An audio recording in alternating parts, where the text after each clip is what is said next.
deseos y nuestra voluntad. De esa manera, tú y yo nos entregamos al ser amado, a nuestro amante Salvador Cristo Jesús. Pero el apóstol Pablo no queda aquí. En tercer lugar, el apóstol Pablo nos dice que el novio baña a la novia. ¿Cómo así? ¿No se supone que no se deben ver hasta después de la boda? Bueno, acuérdense que estamos hablando de una metáfora. Así que estamos hablando simbólicamente hablando. Pero ¿cómo Cristo baña, purifica, la lava a la novia, a la iglesia? Dice, la preparación de la novia era una parte importante de las antiguas festividades nupciales, como también ocurre en la actualidad. Las damas de honor y los familiares femeninos de la novia son las que las preparan para la ceremonia. Sin embargo, aquí Pablo nos dice que el esposo divino es el que prepara a la novia para la boda. Él es quien la santifica y la limpia en el lavado de agua, haciendo referencia al bautismo. Así que estamos hablando de que en nuestra relación con nuestro amante Salvador Cristo Jesús, Él va a prepararnos para la boda. Y si usted lee primera de Juan 1:9, nos dice que si nosotros confesamos nuestros pecados, si nosotros vamos a Él arrepentidos y confesamos nuestros pecados, Él es fiel y justo para perdonarnos y limpiarnos de toda maldad.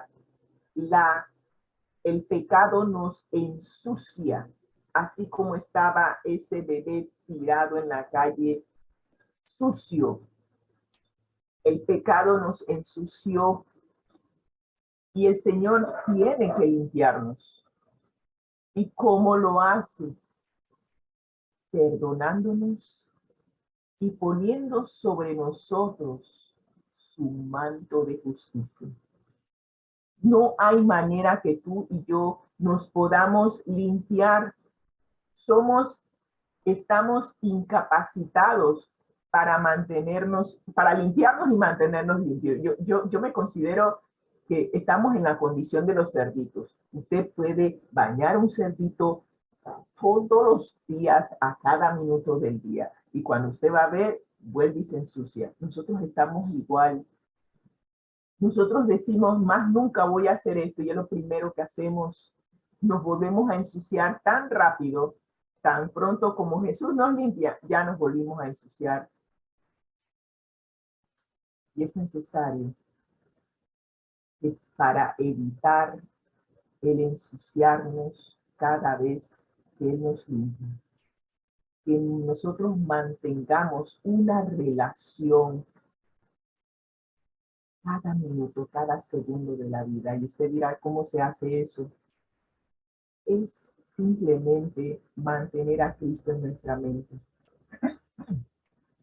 Usted dirá, yo no puedo trabajar y mantener a Cristo en la mente.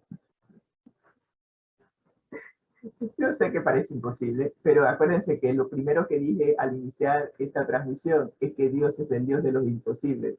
Yo no te estoy pidiendo que tú hagas algo, te estoy pidiendo que tomemos la decisión para que Él haga lo que nosotros no podemos hacer. Nosotros no tenemos la fortaleza para permanecer. Es el Espíritu Santo el que da el poder para hacerlo. De otra, no podríamos. Nosotros estamos tan infectados del virus del pecado que estamos imposibilitados de hacer lo bueno, como dice el apóstol Pablo, creo que dice que no hay nada bueno en nosotros y que nosotros, al igual que el pueblo antediluviano, estamos continuamente solo pensando en el mal porque es nuestro hábito y también porque estamos contaminados por el pecado. De nosotros no sale nada bueno. Entonces se necesita de un poder exterior a nosotros que pueda hacer lo que nosotros no podemos hacer por nosotros mismos. Y allí es en donde entra el poder que Dios nos ha dado a nosotros, el poder de la decisión, el decidir. Nosotros tenemos la libertad de elegir ser limpios o seguir ensuciándonos, como dice Apocalipsis. Cuando Jesús, antes de que Jesús venga, Él va a tomar la decisión y va a decir, hasta aquí. El que es sucio, siga ensuciándose. Y el que es limpio, siga purificándose. Cada uno de nosotros toma la decisión si quiere seguir ensuciándose o si quiere ser purificado. Y en la medida en que nosotros tomemos la decisión constante de ser purificados, el Espíritu Santo nos dará el poder para vencer y para mantenernos sin mancha y sin pecado en este mundo. Parece un imposible, pero es que ahí es donde está el asunto. Para nosotros es imposible, pero para Dios nada es imposible. Así que en la medida en que tú y yo entreguemos nuestra voluntad, nos entreguemos a Cristo, así como Él nos amó y se entregó a nosotros. Si nosotros le amamos y nos entregamos a Él también, entonces Él nos hará santos, nos purificará, nos lavará con agua mediante la palabra. Wow. Increíble, pero cierto. Y sabes, cuando el pueblo de Israel pasó en medio del Mar Rojo, eso fue exactamente lo que hizo. El pueblo fue lavado, fue purificado con agua. Pasaron por un bautismo allí, en medio del agua. Wow, increíble. Lo que hace Dios cuando tomamos la decisión de entregarnos como Él se entregó a nosotros. En cuarto lugar, Dios, Cristo, bueno, sí, Dios y Cristo, hace algo, lo mismo que hizo con Ezequiel. Él hace una promesa, entra en pacto con nosotros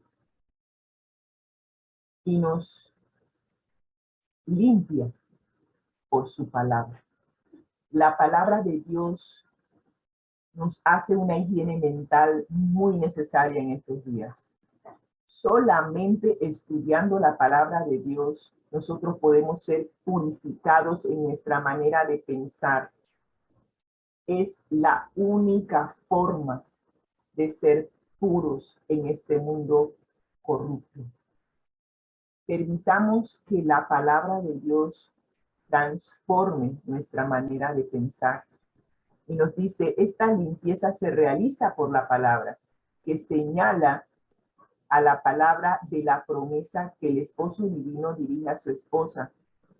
Y estamos hablando aquí en un contexto de ceremonia de esponsales que voy a explicar dentro de un rato. Usted va a observar que del momento en que usted empezó y yo empecé a estudiar la palabra de Dios, nosotros empezamos a pasar por un proceso de conversión. ¿En qué consiste ese proceso de conversión? Consiste en un cambio en nuestra manera de ver las cosas. Y de eso se trata la limpieza, la higiene mental. Yo recuerdo cuando estábamos estudiando orientación familiar, los profesores nos decían, cada vez que ustedes están en terapia, ustedes se llenan de los problemas de las parejas y de las familias que vienen a ustedes a buscar ayuda. ¿Qué es lo que está pasando con ustedes cuando están escuchando todos los problemas de estas familias? Ustedes se están llenando de, ellos están depositando en ustedes el bagaje, lo que llamaríamos, están botando su basura en nosotros. Así es como nos lo explicaron para hacerlo más gráfico. Ellos están tirando su basura, te lo están tirando a ti y tú tienes que ahora estás lleno de basura, ahora tú tienes que pasar por un proceso de purificación y de higiene mental. Así que todo orientador, todo psicólogo, después de un tiempo, dependiendo de cuántas sesiones de terapia tiene que pasar por lo que llamamos un proceso de higiene mental, un proceso de limpieza, donde hace su descargo, donde toma todo lo que se le dijo. Y no es que estoy hablando de que se lo va a decir a otro, sino que tiene que pasar por un proceso psicológico de limpiarse de todo aquello que recibió. Aquí, en el proceso de conversión, nosotros vamos a pasar por una higiene mental, vamos a botar toda la basura que tenemos en nuestra mente y la vamos a reemplazar con la sabiduría que Cristo nos da en su palabra. Eso es lo que llamamos conversión. Botar la basura y reemplazarla por algo que verdaderamente tiene valor. Así que el Señor pronuncia la palabra de la promesa. Él hace una promesa. Y cuando Él hace una promesa, esa promesa, por lo menos de parte de Él, se cumple. Ahora, entra una palabrita esponsales, y usted se quedará pensando, bueno, ¿y esto qué es? En los tiempos antiguos, cuando tú hacías un compromiso, eso era un asunto muy serio, ¿sí? Los compromisos matrimoniales en el tiempo antiguo eran muy serios. Incluían un acuerdo escrito sobre el precio de la novia por parte del esposo y la dote, que eran los bienes que la novia traería de su familia al matrimonio. Así que preguntamos, y entonces, ¿qué tiene que ver los esponsales? ¿Cómo se maneja esto en cuanto a lo que Cristo hizo? Cristo se dio a sí mismo. Cristo pagó el precio de la novia, pero ¿sabes qué? Él también trae algo al matrimonio. Y sus promesas que están en la palabra de Dios va más allá de los bienes que puede traer, que podemos llevar nosotros al matrimonio con Cristo. Todo lo que nosotros podemos llevar es basura. Así que Cristo reemplaza eso y Él es el que pone también la dote. Pero miremos un poquito más. Los esponsales. ¿Qué son los esponsales? Son la promesa de matrimonio mutuamente aceptada, así que es dando y dando. Si la promesa de matrimonio se formaliza entre personas legalmente aptas para casarse y se deja de cumplir por culpa exclusiva de uno de los que prometió, eso ocasiona daños y perjuicios al otro o a terceros y aquel estará obligado a indemnizarlos. Si Dios tuviera que pedirnos a nosotros que indemnicemos el daño que le hemos hecho a nuestro amante Salvador y a la familia celestial, nosotros no tendríamos con qué pagar. Así de simple. Porque nos comprometemos, decimos sí, yo voy a cumplir, yo voy a hacer, y a los 2 minutos ya hemos roto nuestra promesa. Interesante nuestro matrimonio con Cristo, ¿verdad? Y por último, el Señor prepara y adorna a la novia. Hay algo que a mí me llama la atención en esto. Y si usted ha estado siguiendo los 4 pasos anteriores, se dará cuenta de que nosotros no hacemos nada. Todo lo hace Dios por nosotros a través de Cristo. ¿Sí? Dios es el que se entrega, Dios nos ama, se entrega, nos limpia, se compromete, nos baña, nos limpia, nos prepara. Todo lo hace Cristo. Wow. Así que cuando la novia finalmente se presenta al novio, ella está fabulosamente hermosa y aparece con un impecable esplendor.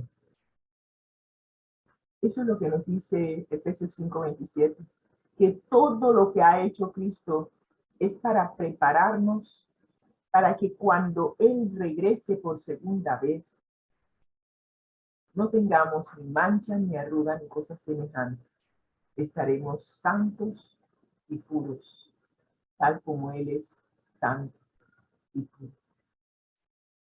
Y estaremos listos para ser glorificados, que esto mortal se vista de inmortalidad, que esto corrupto se vista de incorrupción, y que todos podamos decir, ¿dónde está, oh sepulcro, tu aguijón? ¿Dónde está, muerte, tu aguijón? ¿Dónde está, sepulcro, tu victoria? Sorbida es la muerte en victoria. Finalmente, nuestro enemigo principal, la muerte, habrá sido totalmente vencida. Eso es lo que Dios quiere lograr en nosotros, que estemos listos para ser glorificados. Pero hay algo que a mí me llama la atención. El Señor quiere vestirnos, ¿sí? Cuando usted ve aquí, Él quiere prepararnos y adornarnos. Y eso es lo que decía Ezequiel. Pero nosotros no queremos ser adornados por Cristo.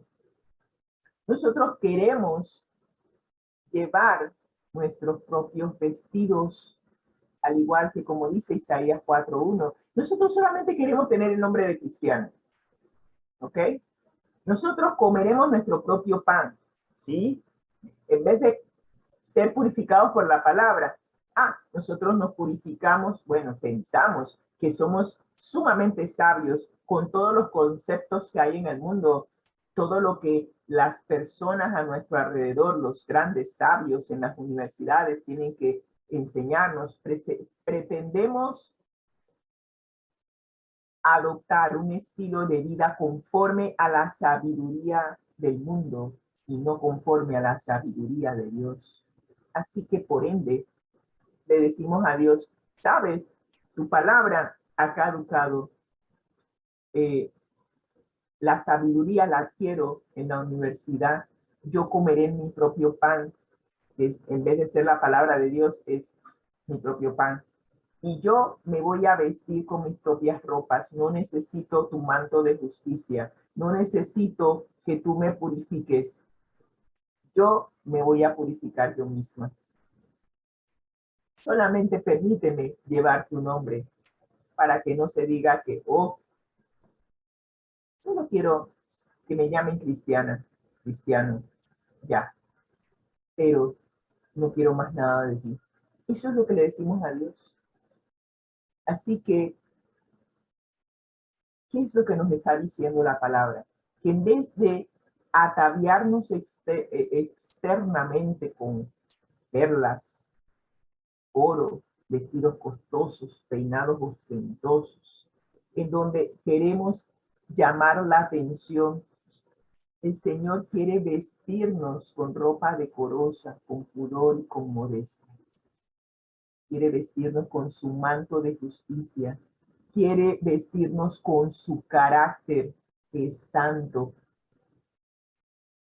Y ojalá que tú y yo hoy tomemos la decisión de permitir que Cristo no solamente nos bañe, sino que también nos prepare y nos adorne. Esta es la última fase que presenta el apóstol Pablo. Wow. Así que después de haber sido alimentados, después de haber analizado Ezequiel, el capítulo 5 de Efesios, versículos 25 al 27, entramos ahora en las notas de Elena, en donde vamos a estar en los minutos que nos quedan hablando de la maravillosa gracia de Dios, en donde en la página 322 se nos dice lo siguiente, y estamos ya en la última fase, estamos por concluir.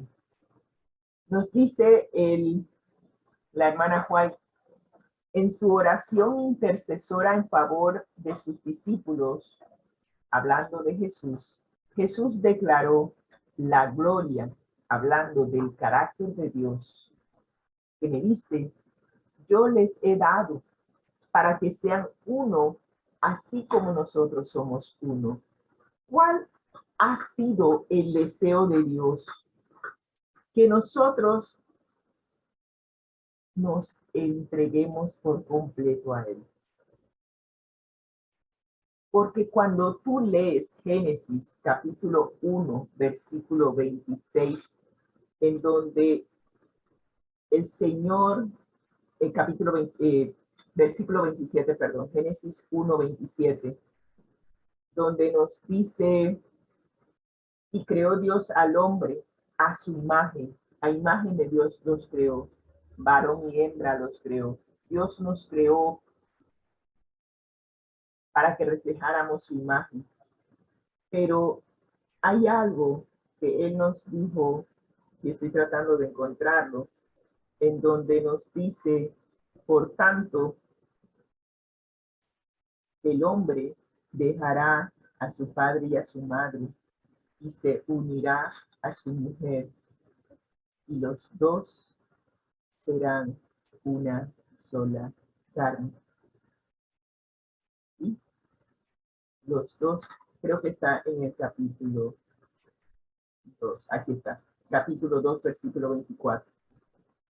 Dice, por tanto, dejará el hombre a su padre y a su madre y se unirá a su mujer. Estamos hablando de una unión. Estamos hablando de una pareja, un hombre y una mujer se unen. Y cuando una mujer y un hombre se unen, porque aquí está hablando, el hombre dejará a su padre y a su madre y se unirá a su mujer. Entonces los dos serán una sola carne.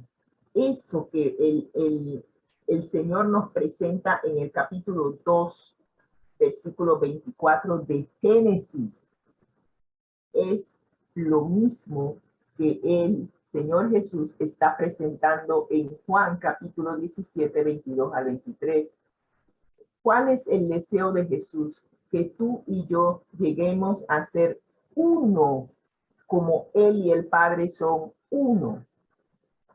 Pero para llegar a ser uno, es necesario que tú y yo nos entreguemos por completo al Padre. ¿Sí? Nos entreguemos por completo a nuestro Padre Celestial. ¿Por qué? Porque eso es lo que dice Jesús, que seamos uno, así como Él y el Padre son uno. Si yo me entrego por completo a Jesús, entrego mi voluntad, llego a ser una con Él. Cuando yo llego a ser una con Él, si mi esposo también hace lo mismo, se entrega por completo a Jesús, entonces Él se entrega a Jesús, yo me entrego a Jesús, ambos llegamos a ser uno con Jesús. Y esa unidad hace que nosotros también lleguemos a ser uno en Cristo Jesús. Porque ambos apuntando a tener la unidad con Dios, nos unimos los unos con los otros. Así que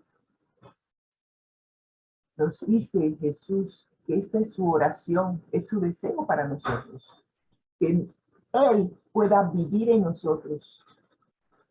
Dice, yo en ellos y tú en mí, el Padre en Él y Él en nosotros, y que el mundo conozca que Él fue enviado y que nos ha amado a nosotros como el Padre también lo ama a Él. Se nos invita a la unidad desde el capítulo 4 de Jesús. Y en la medida en que tú y yo nos entreguemos por completo a Jesús, podemos lograr esa unidad perfecta. Hoy en día, el propósito de Dios continúa estando vigente. Es su propósito purificar y santificar la iglesia, a fin de presentársela a sí mismo una iglesia gloriosa, que no tenga ni mancha, ni arruga, ni cosa semejante, sino que fuese santa y sin mancha. Cristo no puede pedir al Padre que conceda a los que creen en Él un don mayor que el carácter que Él reveló. ¿Y cuál es ese carácter? Amor.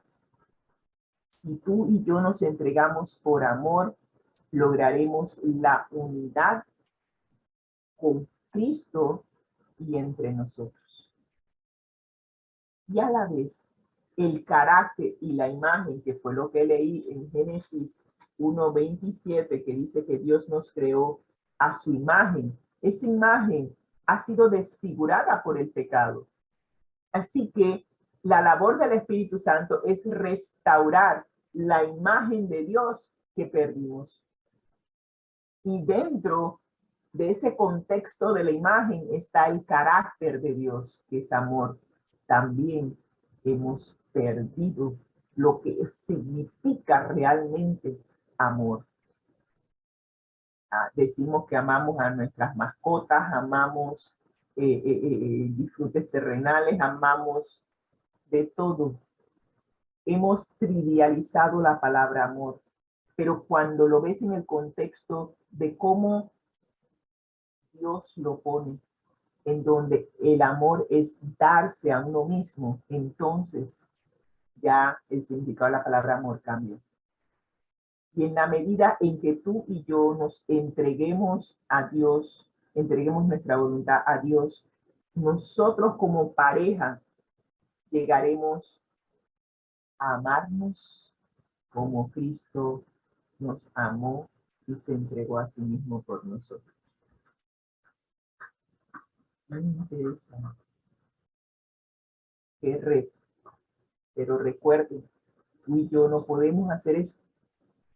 Solo lo puede hacer el Espíritu Santo, el representante de Dios en nosotros, haciendo esa conversión en nuestras vidas, en nuestra manera de pensar.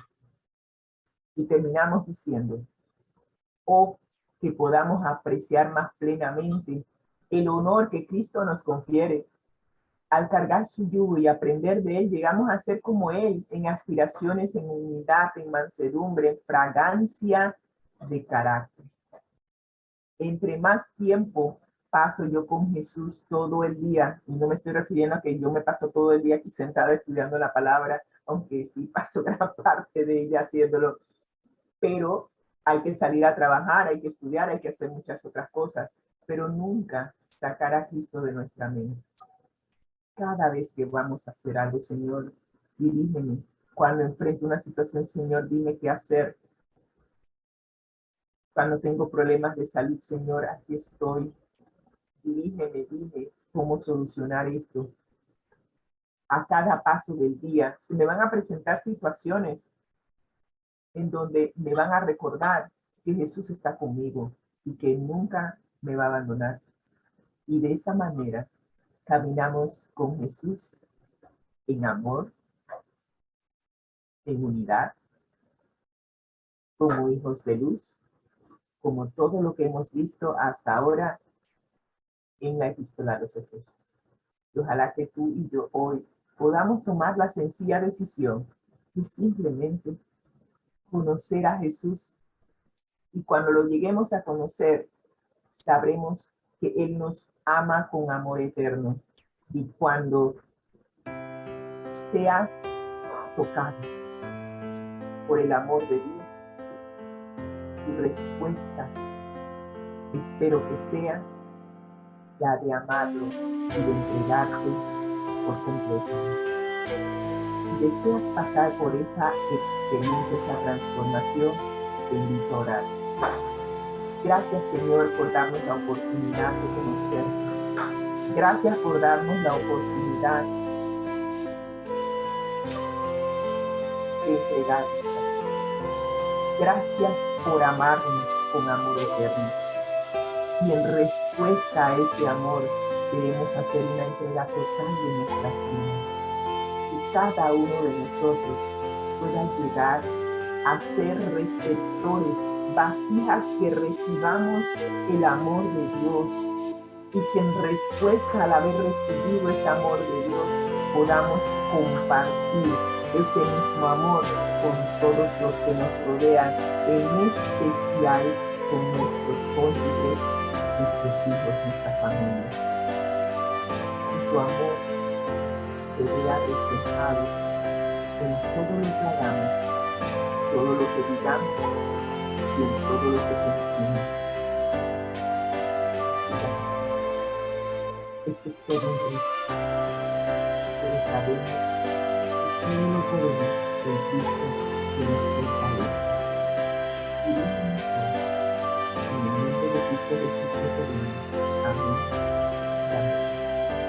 Que el Señor les bendiga, que tengan un excelente inicio de semana de labores. Gracias a Dios.